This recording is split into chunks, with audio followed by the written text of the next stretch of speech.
Hi and welcome to the Mobile Web News, the hottest weekly broadcast keeping you current on developments related to the mobile web. I'm Krishna Mitra, engineer at the Magnum Group, mobile website designers, and I'm speaking with Lucky Balaraman, executive director of the company and himself an engineer and designer. So fasten your seatbelt and get out your notepad because here we go. So Lucky, what did the week of August 27th tell you? To be honest, Krishna, not a whole lot. Firstly, I think Johnny Depp is going to make a new movie called iPhone Pirates of the Caribbean. What I'm saying is that the iPhone is being pirated left, right, and center.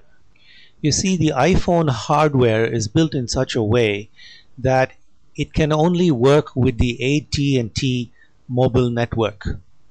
Hand in hand with this, AT&T and Apple have an agreement that Apple gets a percentage of mobile carrier usage charges every time somebody makes a call on the iPhone.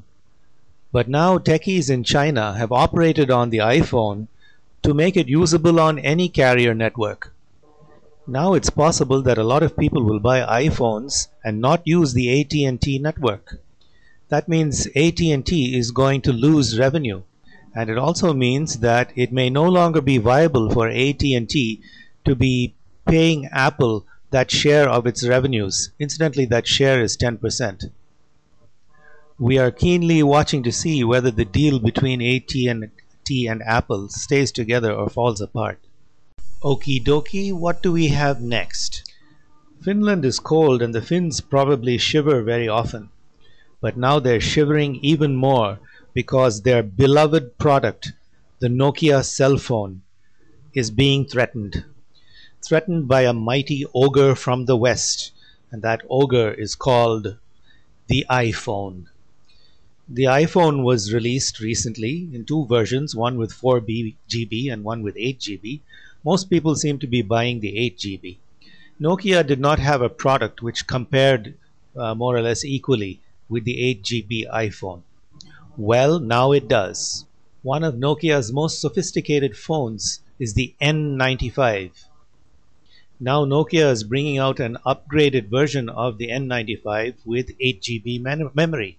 It's called the N95 8 GB, very similar to the Boeing 747-400.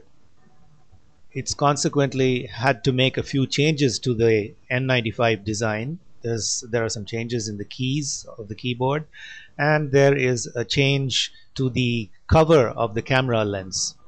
It has a dandy camera. I believe it is 5 megapixels built into it.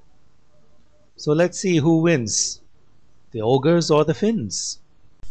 Here's something interesting. The threatener is now threatened. I just told you how the iPhone is threatening Nokia, right? Well, now the Google phone is threatening the iPhone. Rumors about the advent of the Google phone have been circulating for some months now. But for the first time, we're hearing about a definite launch date. People are saying that it is going to be launched by the second week of September. That's just round the corner. I can just about imagine all the people at Nokia and at Apple up on the terraces of their buildings with high-powered binoculars looking at the horizon, waiting to see when the lumbering G phone is going to appear. But you know how it is. Finally, it's the consumer who wins. Competition is really good for the consumer. So let's see how the battle plays out. This reminds me of the movie Transformers. Giant phones fighting against one another. Let's see what happens. One last bit of news. We all know what dig is, right? You don't know? You with the glasses there in the front row? Get out of here, man, and don't come back. Okay, to the rest of you now. There is this mobile phone compatible website called Mobilized, which pretty much does the same thing that Dig does. Only, of course, it's easy to view on your mobile phone screen. We looked into it recently and it seems to be catching on. There were 180 URLs which had been tagged and entered by users. Let's see whether it catches on. And that's the mobile web news for the week of August 27th, 2007. I'm Lucky Balaraman of the Magnum Group. And I'm Krishna Mitra. We design mobile websites. Reach us from any of the message forms at mobiweber.com. That's mobiwebber.com. Thanks for being with us. Come back next week. God bless and have a nice day. Bye now.